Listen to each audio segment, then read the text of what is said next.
Welcome back into the GSMC Sports Podcast, as we are now going to be moving on to the news that the Buffalo Bills are suffering a key loss as linebacker Matt Milano has torn his bicep from a practice on Wednesday afternoon, and he is now listed as out indefinitely. This is a brutal loss for the Bills to head into the regular season next year with a very different roster. Went through a number of different changes during the offseason, lost some key players on both sides of the ball, but especially so on defense, where because of some financial issues, they had to part ways with some leaders on that defense. Jordan Poyer, Micah Hyde, Tre'Davious White, Leonard Floyd. You can, throw into an impactful defensive player as well that they lost this offseason. And it is just brutal news to hear this take place. Matt Milano is maybe the best player on the Buffalo Bills defense. He was All-Pro first team in 2022. Seemed like he was going to be taking on an even bigger role that next season, with Tremaine Edmonds, leaving in free agency as well that year. And now the Bills are at a point where it's a little bit, again, of a rebuilding defense in some ways. And losing Matt Milano in the middle is just a brutal loss. Again, he's probably their best defender when fully healthy.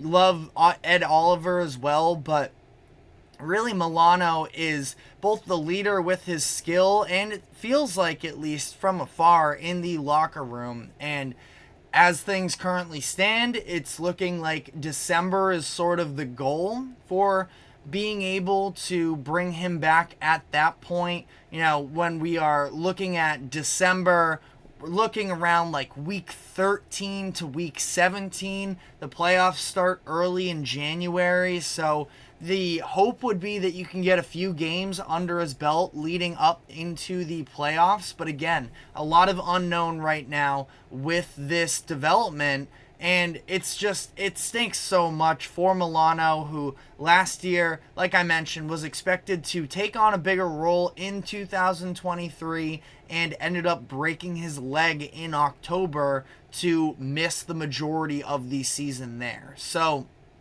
super unfortunate seeing things break out this way.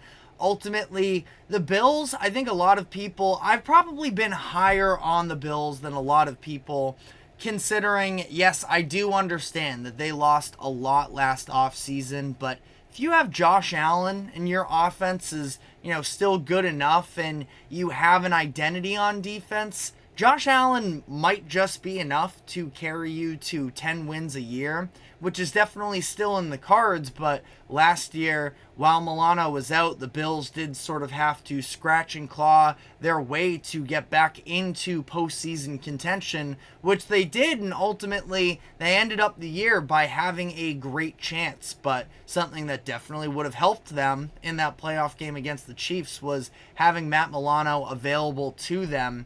And I guess we're just sort of up in the air about what it's going to look like for him moving forward this season, which means you're going to need more production out of the current linebacking core.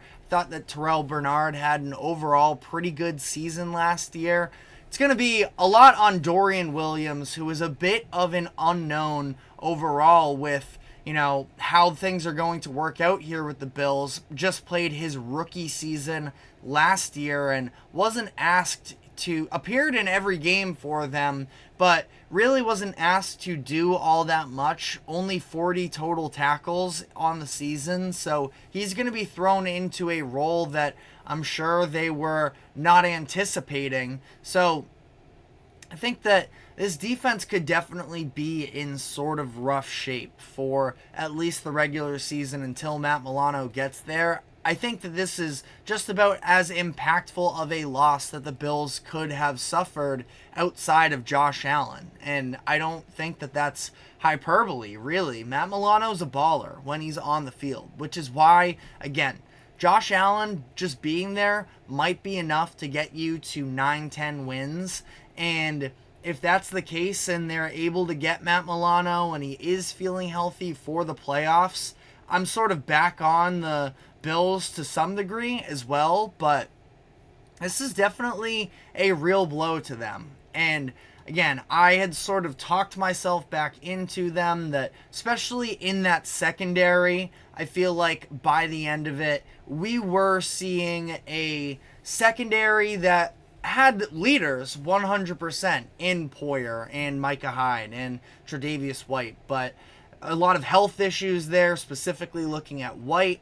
Poyer and Hyde were a little bit on the older end themselves anyways, so pressing the reset button in the secondary a little bit wasn't the worst thing to me.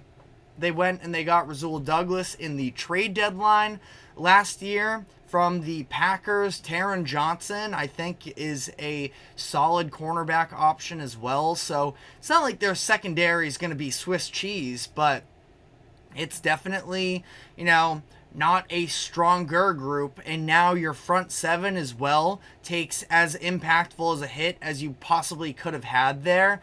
I definitely am liking their defense a lot less. Now, again, just to reiterate one more time, as long as if he can be back for the playoffs and fully healthy, Josh Allen's good enough to get the Bills in the realm of contention. But I also do think that in this AFC, the margin of error is probably so slim, because you're obviously trying to dethrone the Chiefs, who should honestly be better this upcoming season if they can get some more consistency from especially the pass catchers. Defensively, yes, losing L'Jarius Sneed definitely isn't ideal for them, but I think that, sure, if they have to lean on their offense and lean on Patrick Mahomes a little bit more, who now has some, actual weapon, like more legitimate weapons, I would say, with Rashee Rice in his second season, where, yeah, he's had his off-the-field stuff this offseason, but it sounds like he is expected to not have a suspension handed out for the beginning of this season, so he'll be available for them. They bring in Hollywood Brown in free agency, plus the draft selection of Xavier Worthy. It's not going to be an elite receiving core, but I think it should be more than enough for Patrick Mahomes. So that's obviously the top competitor. They got faster on defense. Meanwhile, the Bills are dealing with a lot more sort of fill-in guys on that defensive end, especially with Milano out. So that's a tough break.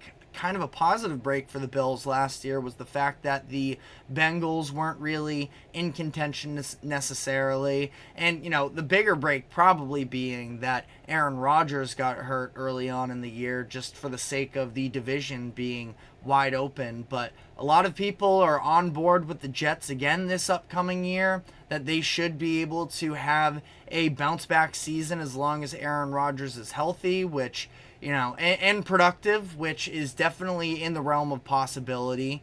And the Dolphins as well, where they sort of took care of business this offseason, maybe a couple losses that aren't ideal for them, specifically on that defensive side of the field, but still going to be likely in contention. So I don't know, things just aren't all so easy for the Bills, where, again, they're going to have a great chance, but especially a few years ago when the Josh Allen hype train was building up, everybody was in on the Bills, especially that offseason that they had signed Von Miller. I think it was headed into the 2022 season, and it's just been pretty... they've been in the playoffs. It's not like they've been disappointing. It's just, that's a little bit of a lesson of things go wrong in the NFL, and that's why, you get the young quarterback and you feel great about it, and you feel like, yeah, their window's going to be open for the next 10 plus years, but, it's not that easy. The NFL is the king of parity. So the Bills have done a good job staying afloat here, but this is at a point now where they feel like they have to sort of, begin to capitalize here on the prime years of Josh Allen's career. Physically, I am sort of curious what exactly the time frame would be for his prime, because it's not like he's an incredible athlete, and that's the thing, is it's so reliant on his athletic ability, I feel like, at this point. It's not that Josh Allen eventually can't turn into a little bit more of a connoisseur of the game from an intelligence and a mental standpoint, but it's not what he is right now. Now, I thought that he did show at times last season an ability to, especially once they sort of started looking off Stephon Diggs a little bit more, they were putting together more methodical drives and such, and they were able to have some success there. So, again, we'll see. I feel like we're getting a little bit off topic here. The Bills are going to be in the realm of contention for pretty much as long as Josh Allen's going to be there, but they keep having these tough breaks, and especially from an injury standpoint, which is just professional sports. But again, I really can't understate the importance I think that Matt Milano has with this Bills roster. So let me know in the comments section what your thoughts are on this entire situation and whether or not you think I'm being a little bit dramatic about how key this loss was. But we are now going to be moving on to the Washington Commanders, where there were some reports coming out this morning about the Commanders searching for a more sustainable wide receiver 2 option, which caught me a little bit by surprise. We're going to be diving into how things broke this way for the Commanders and whether or not there is a certain wide receiver from San Francisco that the Commanders have been attached to for a couple months now. So we will talk about whether or not anything could pull through there as well. But stick with us, and we will be right back with that after this quick break.